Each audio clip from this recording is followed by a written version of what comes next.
everybody. It's the CC and JT Amateur Hour where production values go to die over there at CC.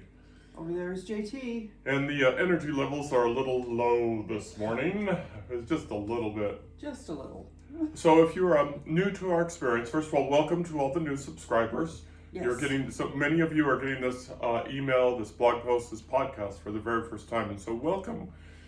If you're new to this experience, what it is CC and I sit down every other week or every week, depending on if we have writers available. And we talk about our writing experience. What it is we've been doing this writing thing, this self-publishing thing, this independent publishing thing for many years now.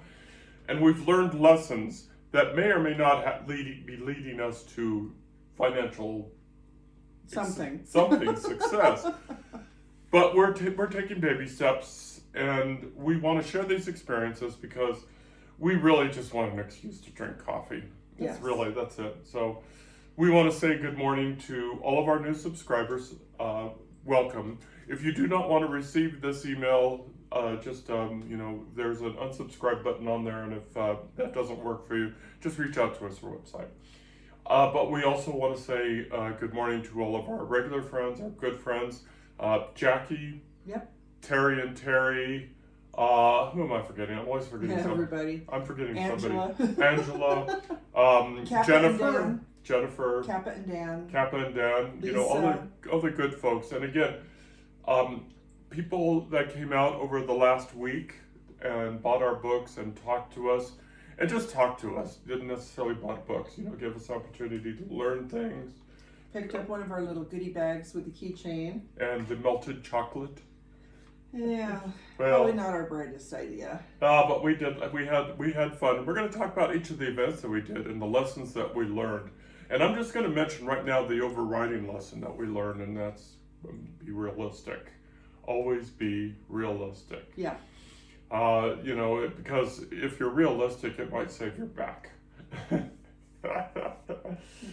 What if other than realistic, if there was an overarching lesson, what would you say there was? That it's always going to be harder than you think it is, because we went into this with our eyes open. We knew that there was going to be a lot of work, but knowing and actually experiencing are two totally different things. Yeah. So it's not just you go out and show up and everything is happy and you have all these people helping you, because usually the events we go to, everybody's very busy, and people do help. It was awesome. There are outdoor events. People will help us put up our pop-up. We all kind of help each other that way. So it's not like we're not helping each other, but everybody is busy doing their own thing. So just remember to be forewarned that it's going to be harder. Even if you know it's going to be hard, it will be harder than you think it is. Another lesson we learned before we dive into the three events that we did is we saw somebody genius. If you're in a hot environment, get a fan with a mister. Yeah. Somebody brought that, and it's like, oh my God, that was just so smart. They're basically industrial fans. They're probably about this big. It's not a huge fan, but it is battery under it. The battery is massive, and it was an oscillating fan, and it's definitely worthwhile. Also, for your pop-up, make sure you have plenty of weights. The weights are not fun to move around, but you will need them. Yeah. we didn't unload yet the car from yesterday's event until this morning. The weights are still in the car because... They're heavy, but that's the point, because especially in Nevada, I know most places get wind of some kind, but Nevada gets a lot of wind. Yeah, and we're going to talk about that because that was the theme of our first of our three events. Our first event was on June 6th, and it was a lot of fun. It was at the Sierra Arts Bookfest in Victorian Square, and that was just it was like 20-something authors just lined up, and we were all selling books like crazy. Mm-hmm. Our friend Jacci actually sold out. We came close to selling out one of the titles. Yep. Just it was just a fantastic time. It was a great environment, so much better than last year. And the 2 years had their own unique weather experience. Last year was freezing cold. This year it was high winds, and CC, took a bullet for the team.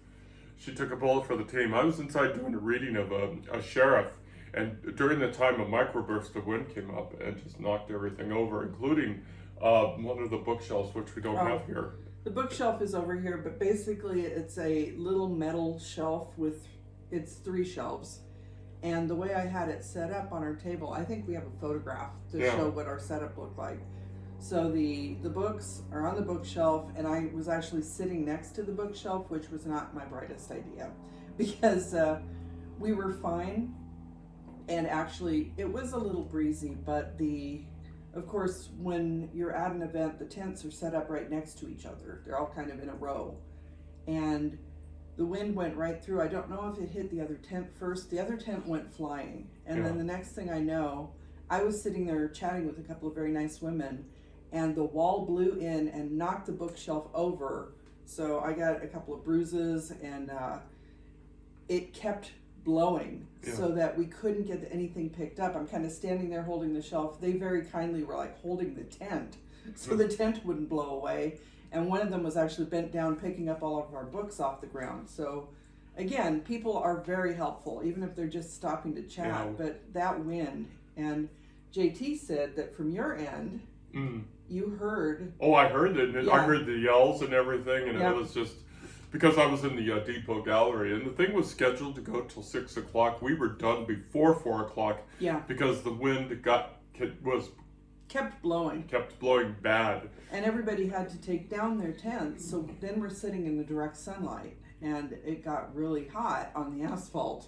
And so we had to break down early, and as we're breaking down, people are still coming, and they were disappointed, but we couldn't stay. It was unsafe at that point, because like I said, I got bruised. I'm sure other people did as well.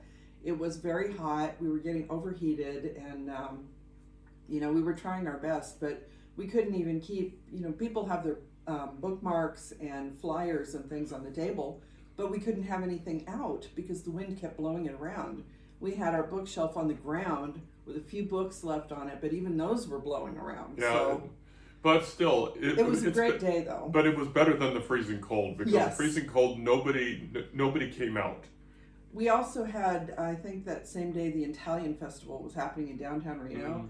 And I think this time around, there were other events happening, but I think we learned our lesson about doing anything at the same time as a major event.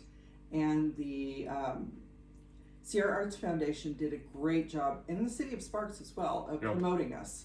There was a lot of promotion before the event, so it went really well. Yeah, and it was just fun. It was fun to be with our colleagues.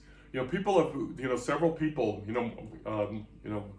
gosh, double digits of people have been on our podcast. So it's good to talk to. It's always good to connect faces. In fact, the person next to us, oh my gosh, I'm spacing on her name. Ashley Hannah Morgan? Hi Ashley. Ashley Hannah Morgan. She came up from Southern California because she's a longtime member of the Sierra Arts community, and it was good to see her. Right. And then we had Angela Laverghetta on our other side. So we just got to chat. Hi Angela, hope the wedding went well. Yeah, happy. Angela just we hope her son got married off this weekend, so that was fun. Hope that didn't go too crazy. So just lots of fun. And we sold a lot of books. We sold double digits for the first time. That was exciting. And then we're going to go ahead and fast forward. And hold on, before we fast forward, I have to say that a couple things happened that day, because obviously when people are out wandering around, they bring their kids. So we saw a lot of adorable kids. One was a little fashionista. That's the reason we do this, so we see cute kids. So many cute kids. There was a really adorable little baby. And then there was the little girl that gave me the hug. Because when we give our little goodie bags, some people are like, oh yeah, thanks. And they just kind of ignore it. And some people just dig through there for about 10 minutes going, oh, no, I don't want that keychain. I want this key. No, I don't want it. But then this one little girl, when she got her keychain, she came over and said that could I have a hug? And it was just like, oh my gosh. That was so sweet. So that, everything else that happened, that just made our day. That was sweet. Okay, now we'll fast forward. Yeah. Now we fast forward to Friday. My time sense has been so messed up this weekend. We've been busy. We usually have like a business meeting on Saturday morning, but this week we had it on Friday morning because of what happened on Saturday morning. And I've just been messed up all because of that, because we are such creatures of habits, OCD level creatures of habits. We really are. I mean, our setup, we have it kind of down, like even JT was commenting that he didn't really need his computer today, but we like to have our little sign, and the computer is powering the sign, and so we're definitely creatures of habit. Okay, so we were fortunate to participate in Bub's Bookstore, the opening on Friday. The ribbon cutting. And and again, we got to sit with our friend Jacci. Yes.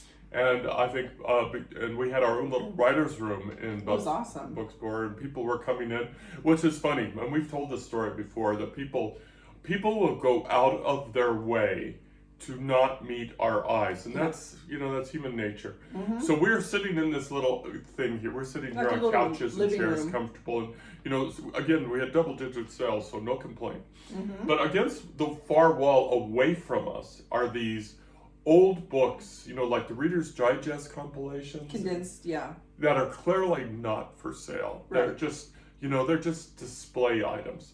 But people would come into the room and they would just study these display items as they backed away, I think part of the problem was there were the three of us authors, and then a couple other authors kind of were overlapping with us, and they arrived early. So it looked like just a group of people who were sitting there chatting. Mm. And we did have books out on a little ottoman with a kind of a wooden tray on top of it. So we had our books there.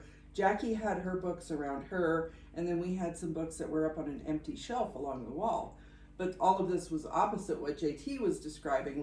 There was a very nice antiques sign on the wall that said antiques, which I believe came from the previous owner. But there were several Reader's Digest condensed books volumes, and there was something on geography or something, and very clearly not for sale. But people were definitely kind of staring at that wall because I think they assumed we were sitting there having a meeting of some kind. I don't know. I think some of them. I think some of them are just trying to avoid not buying books. You're in a bookstore. Well, but anyway, some showed up for curiosity's sake because it's a new business. But Bub's did, we should correct me. Rob and Demi and their team did a really great job. Oh, it's awesome. It was just, hundreds of people showed up. Again, we had double-digit sales. No complaints. The mayor was there along with I think the Carson City Chamber of Commerce may have been there.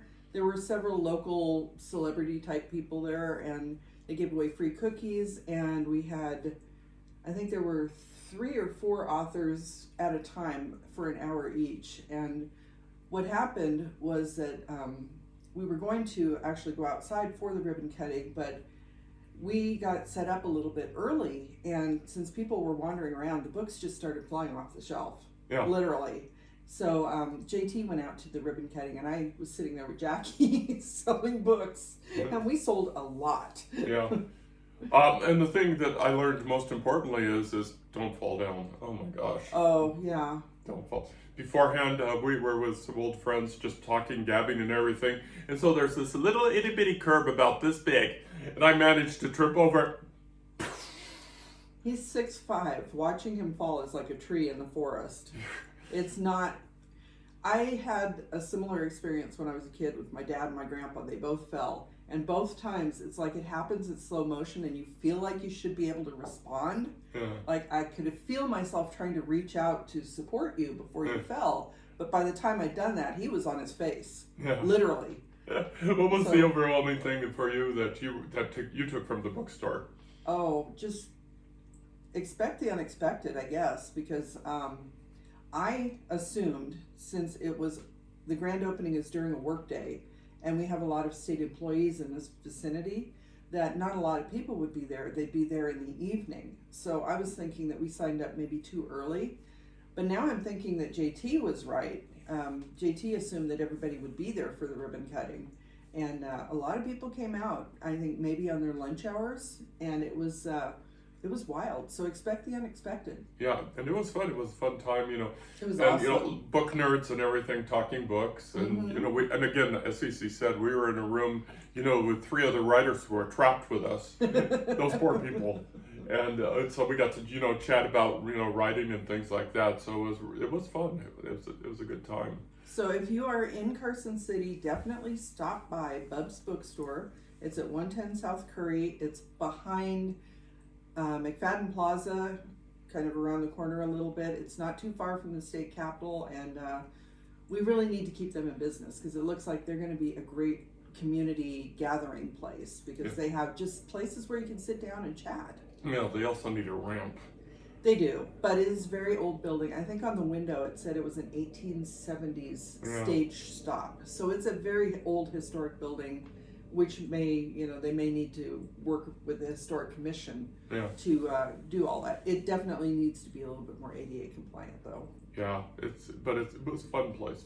It's awesome. And it used to be, it was a wedding chapel, it was an art gallery, and it was also an antique store most recently. So it's got quite the history.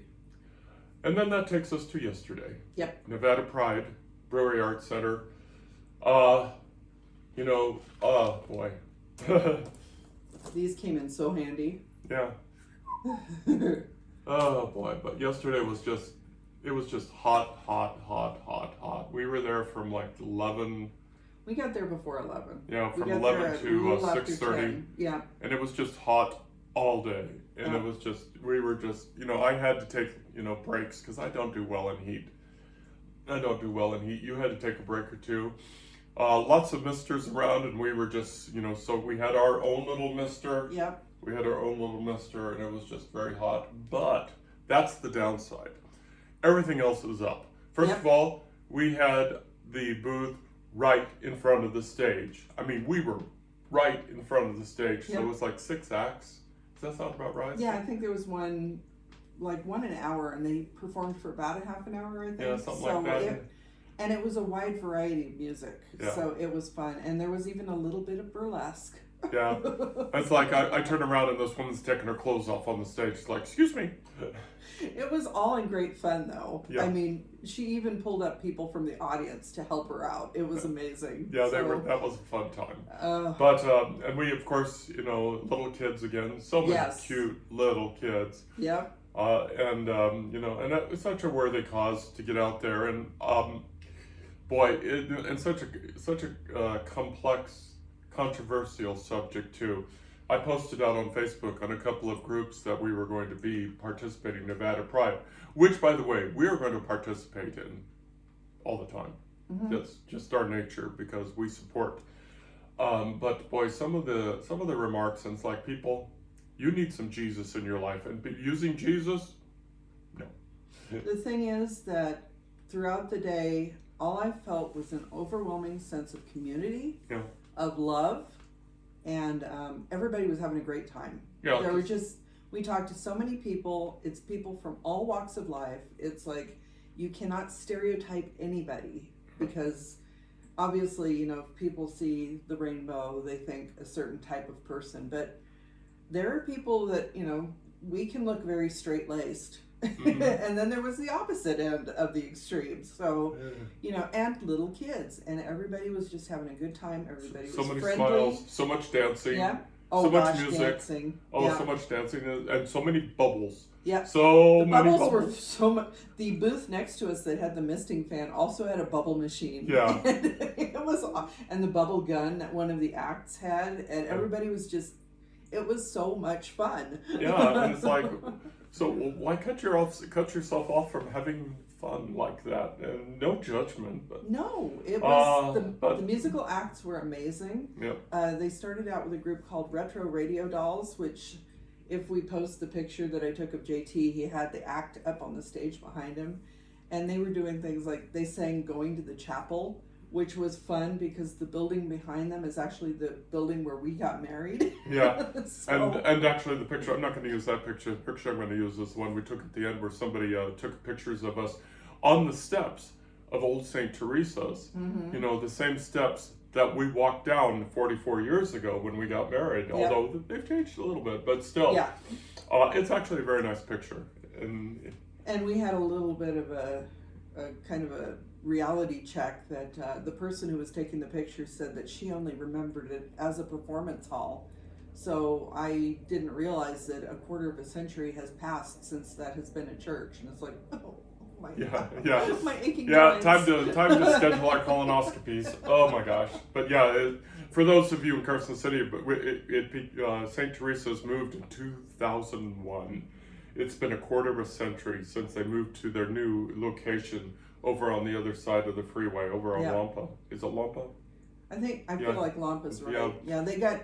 The reason was that their congregation had grown so much that the church just couldn't hold everybody, and they have a lot more facilities. There was no way to expand where they were, but it's still a very historic building because it was built in the 1860s. The original church actually blew down, going back to the wind theme. So it's been there for a very long time. It had just been renovated, I think, before we got married. Yeah. So it looks very much now like it did when we got married. So the overriding lesson that I took from that place is to be better prepared for the heat. If it looks like the first digit is going to even be close to a 9, get one of those fans that's a mister. And there weren't a lot of trees, which that was also the problem in Sparks as well. I don't think it would have been quite as bad wind-wise if there had been more trees. But definitely having these events set up on the asphalt, you get the radiant heat off of the asphalt and it really starts building up quickly. So definitely watch out for that. We didn't have our sidewalls up initially for one reason, was that one of them ripped in that first big windstorm that we had in Sparks. But also I kind of felt the wind coming up and I was concerned about it. But once the sun changed direction, we had to put one of them up. And you just have to really be prepared for those type of events, especially when you're there during the heat of the day, around 3 or 4 o'clock. Yeah, and lots of sunscreen. Yeah, lots of sunscreen. And I just want to go back to the overriding lesson is be realistic. It's hard to estimate. It's hard to estimate what it is. And I was probably riding the wave of the other two events, and I said, you know what? We're doing so well, let's take everything. And oh my God, that was a mistake. So this is everything. We have 4 bins of books. We have 2 bins that have things like book stands and tablecloths and bags. We have this is our office bin that has things like our cash box. And I will say that we've sold enough books now that we are down a bin from where we were initially. We left one at home. But that's still a lot of books. It's still a lot of books. But unfortunately, we only had to transport them short distances and everything. But still, but it's hard to guesstimate because, like I said, I got carried away with the other 2 events, and so. Well, the amount of books that we took to Bub's Bookstore on Friday, we sold out of Sheriff. Yeah. So we had taken 5 copies of each of our books. Sheriff sold out pretty quickly, including the copy that Bub's had on their shelf. So Sheriff was incredibly popular, and so we figured, well, we should at least have all of the Sheriff books, but while we're at it, let's just take everything. Yeah. And we're down to just 1 copy of another one of his books. So they're selling, but like you said, it's hard to estimate. It's hard to be realistic. And we do have some more events coming up. We are in the process of applying to events. Mm-hmm. And so we'll be right back where we started from. What do we take? And fortunately, our next event is indoors. Yes, our next event will be July 11th. We will be at Hollow and Quill, which is one of the new bookstores in Reno. We were actually invited to this event. We think that maybe thanks to Jacci Turner. So hi, Jacci again. And I think we're going to be on a panel. Yes, I think we're going to be on a panel. So as far as I know, they have none of our books in stock. I suspect we'll only take a handful this time. And maybe just the titles that we will be discussing at the event. Right, we'll learn more. And then after that, we're going to be at the Reno Public Market on June 13th. Not June 13th, July 18th. July 18th, we'll be at Reno Public Market. And again, I don't know what we'll be doing. We're not going to be taking everything like this. No, because Reno Public Market, we've done it twice. Yeah. And both times, it's just there's a lot of people. It is a fun place to be. It's very busy. It's very, you might say it's young and hip, if that's still a thing. I'm so old I don't even know what the modern vernacular is. But the last time we were there, they actually had us upstairs, and there's kind of like a catwalk that looks down into the big common area below. And it was a little bit cramped, and I know that some people said that they will not be returning to the event because they ended up way down at the far end, I think by the restrooms or something. And not a lot of people were headed their direction because they were so far down.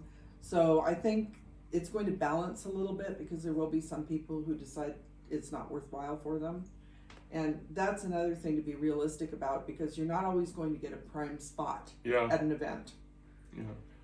I think we were lucky to be near the stage, but it didn't translate to sales as well as we thought it would. Yeah, we were pretty sure that there would be happy, drunk people with money. We got the happy part anyway. We had a few people who were cheerful. Yeah. I mean, they had a little bit to drink, not a lot, but there got to be a point later in the afternoon where people were just kind of stepping into our tent to get into the shade. Yeah. I had a couple people do that, and it was just, I'm fine with that. Yeah, get out of the heat, man. We couldn't even chat with them because the music was so loud. So that was the downside of being there. But still, I would still pick the same place because it was just fun. It was great, yeah. It was fun, and got to do that. But I think the being realistic part is just the hardest part about doing a book event. Yep. The weather is always going to be a challenge on outdoor events. That's always going to be a challenge. Yep. And really, I'm getting to the point where it's like I just wonder if the outdoor events are even worth it. But on the flip side, we did that one with the kids, the Easter egg hunt. Oh my gosh, yes. Out at Pete Livermore Sports Complex. Yeah. We didn't sell a lot that day, but first of all, we were on grass, so it was cooler. It was cool anyway because it was around Easter. But we had a prime view of the field where the kids were doing the Easter egg hunt, and I think it was worth it just for that. Yeah, we didn't sell a lot of books at that, but just going to that. So, you have to balance these things, and I could see how easy it is to be cynical. Mm-hmm. But if you go in with the right attitude, realistic attitude, then that's half of the battle right there. Yeah, and it is hard to be realistic because, like we said, it's hard to estimate how much you're going to sell. We have done so many events where our bottom line is if we sell more than 0, we're happy. If we sell a book, we're happy. And for many of these events, we're paying for the booth space, so we don't earn back the money we do for that. And then we have things like our business license. So there are a lot of overhead costs involved in these events too. There's fees involved with our square sales. So I think everybody I've talked to has said they don't often make money back. They don't earn back what they paid to be at the event. So if you are not a writer, if you're someone attending these events, keep that in mind. And if you can patronize the booths there, they really appreciate it. Yeah, but we very rarely make money back, but we do it for the exposure, which I loathe. But we also, it's a chance to get out there because we were talking about a feast or famine. We sold in June across all the platforms, Amazon, direct to digital, and then in-person sales. We sold more than 30 books in June, and we're not halfway through June yet. Though I think we're done with it, in-person events. So we're done with it, until July 11th. Yes. Yeah, so it's like, what do you do here? It's our best month. It's our best sales month ever. So. And the thing is, we've talked about this. We do, for many of the events, spend money on booth space, and a lot of that is because the event planners obviously have to put out money up front, but if we sit at home, we're not selling anything. So, if we go out in public, sometimes JT even will sit there and write, which you would have been doing at home. We do spend a little money up front, but we get exposure.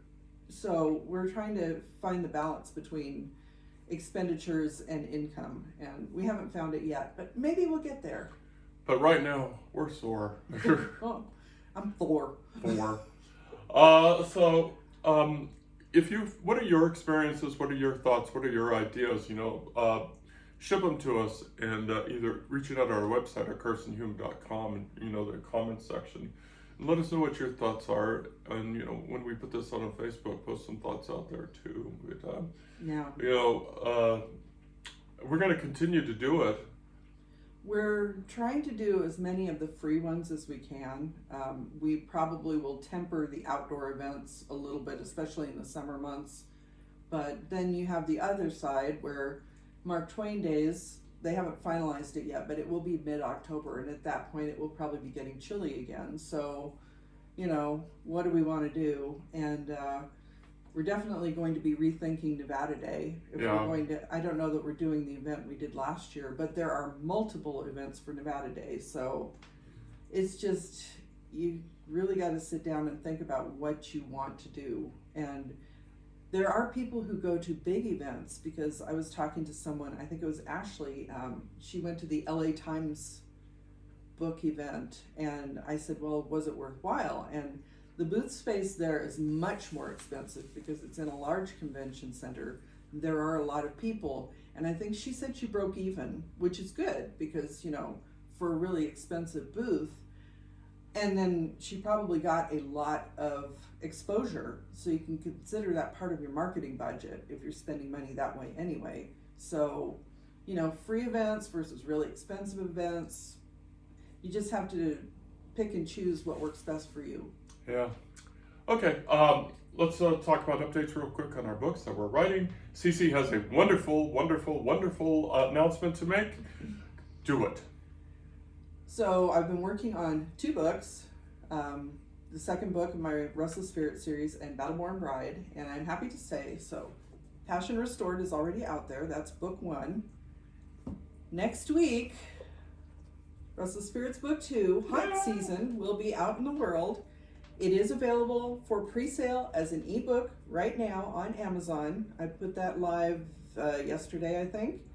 And I will say, as a hint, for people who are doing paperbacks on Amazon, for the first time we created one with our own ISBN. We did purchase them this time. And I ordered 2 proofs because I didn't know. When Amazon creates a proof, we know that it has this bar across it that says it's a proof copy and not for resale. They also do not put the real QR or barcode on the back with your ISBN for the proof copies. These are internal ones so that you cannot resell them through a retailer. So just a helpful hint, which I didn't know until I'd already bought 2 proof copies. This barcode will not match the barcode on your previewer. So I have to hope that when the book goes live and I order my author copies, they have the correct barcode. But just a helpful hint. So this will be released June 26, 2026. The ebook version is on pre-sale on Amazon right now. And the ebook version of Passion Restored, if you haven't read this one yet, it's 99 cents on Amazon. Yay! Books. Yay! More books to carry around. More Yay! books. Oh my God, my back. Oh Jesus. And along that theme, the next book in the Salvation series is coming up on June 26th is her birthday. June 24th is my birthday. June 24th, Jesus God. July 24th is my birthday. And so the next book in this series is going to be coming on. Again, we have a title. Thank you, Terry. Oh, I'm sorry. TerryCase.com. You guys need to go out to TerryCase.com. But the next book after this is on my computer. I keep saying that. It's right here. I just need to do it, so I guess I'll be doing that this week. He needs a cover. Yeah, I need a cover. But so that's coming out on July 24th. And the reason I'm doing, I was still gonna sit on it, but I changed my mind on that, because what I'm gonna do is scroll so I can get this right. Is the Independent Author Network has an annual contest, and the first novella that was in here placed in that contest in 2024. Is that right? I think it was 2025. Anyway, it placed in that contest sometime in the recent past. 2025. And so I'm going to put the next book, and I need to have it released. I need to release it by August in order for it to be eligible. So I want to get it out so yay! So that next book will be coming out. Woo! And people have asked if they should read the prequels or the trilogy first, and do you have an answer for that? They do kind of stand alone. I did work hard, and I should say the betas and Terry.com worked hard, so these do kind of stand alone. They do refer to the Serving Salvation series. They do refer to the Serving Salvation series, but really they do stand alone. And one person at least said that they actually preferred reading the trilogy first for some reason. I don't remember the exact reason. While other people might prefer to read what happened before the events of the trilogy. So I think it can go either way. Okay, so that's the book news. And let's see, it feels like, oh no, Battleborn Bride. Battleborn Bride is back with my editors at Red Adept. It's coming along. I've gotten notes back from 3 of my beta readers, and I had comments from the 4th beta reader. So far it seems like chapter 1 is really good. The rest of it is getting major revisions, but it is on track for an October 31st, 2026 release. I should have copies in hand, all thing, knock on wood. I'm hoping by late September, early October, so that I will have them, because on October 18th, I have booked the Riverside Gallery, the Sierra Arts Foundation Riverside Gallery, which is on Virginia Street, just south of the Truckee River, to do a book release. And it's going to be me solo with Battleborn Bride. I'm still not 100% sure what I'm doing with it, but it's going to be exciting, because I have high hopes for this book. I think it could be a lot of fun. And and I've got a book, that's with betas. With again, we keep saying her name. Terry Case. Yeah, I'm sort of feeling like this is Terry Case's world, and we just happen to live in it. That's because Terry's awesome. Terry's awesome, but Terry's tearing apart that book, and along with my betas, and so especially Jennifer, who sends me daily notes. Yes, I need to get to work on that, because I'm one of the betas. So while I have a little break, I will be reading that, and then later in the year, I may be looking at book 3, because it's already written. So book 3 of Restless Spirits might come out late 2026, early 2027. The writer's life. We sound like we're venting or belly aching or whatever you want, but we're retired, and this is our chosen life. Would it have been smarter to buy an RV? Probably. I don't know about that. It probably cost the same, that's for sure. Well, considering the prices in the world right now, I don't know about that. Yeah, it seems like it, but yeah. Get a little one of those Sprinter van? Sprinter vans, and tour America versus that. Now, we have talked about that, getting a Sprinter van so that we could write on the road. However, we have an awesome RAV4 hybrid that has already been across country twice. That has room. And to Canada twice. And to Canada twice. 2 different parts of Canada. Actually, all the way over to Vancouver Island. Our RAV4 got to ride on the ferry. Yeah. So our RAV4 has been around. It's a great car, and it has plenty of room for us to sit and write in the back seat. So expensive Sprinter van, RAV4, I'm going to go with the RAV4. Yeah, okay. If you're still watching, why? No, I think what JT was getting at is it sounds like we're venting, but we want to give you the reality of the life of a working writer, no matter what age you are. Obviously, when you're younger, you're going to be more energetic, and you're going to rebound more quickly from these spills. But it's going to be hard no matter what age you are. And if you really want to do this, you need to be aware of what you're going to be facing. And no matter how many events we do in between, it's kind of like childbirth. You forget about all the pain. The next event comes along, and then we're reminded, but we still keep doing it. So we're not very bright. We're doing it because we enjoy it. Yeah. And we just want to give you the reality of the situation. But next time we do this, we're not going to write so many books. We Okay. It's time for the commercial. So again, if this is your first time experience with us, thank you for hanging in there. You can find these books and other things about us at our website at carsonhume.com, where we talk about our writing experience. We try to keep the posts down so you don't get inundated. We also, every once in a while, love interviewing writers. I'm just bringing up the last one so I can remember. We did T.C. Ross, and before that we did Sam Robb. Sorry, both of which were fantastic. And Ruben was another. Ruben Elizondo was a fantastic interview, and we've got Priya Hunter from Lake Tahoe coming up here very soon, and then after that Robert Lowell, who has some very interesting stories coming up. Then after that we're taking kind of a break so we can focus on centering ourselves, and then we're going to get back into scheduling writers. We are also part of the Sierra Arts literary community, which from which the Sierra Arts Bookfest came from. And we do interview local writers, not as often as we used to, but that's over on twomorebooks.com, which is our company website. So if you want to check out how writers do what they do, then you want to check out these podcasts. Do the voodoo that they do so well. The voodoo that we do.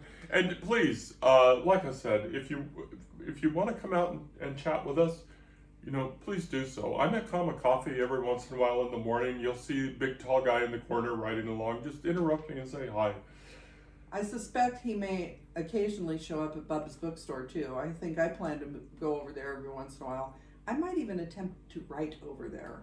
Just for fun. Because I haven't been very successful at that in public places, but I think the Bubs would be the perfect vibe. Yep.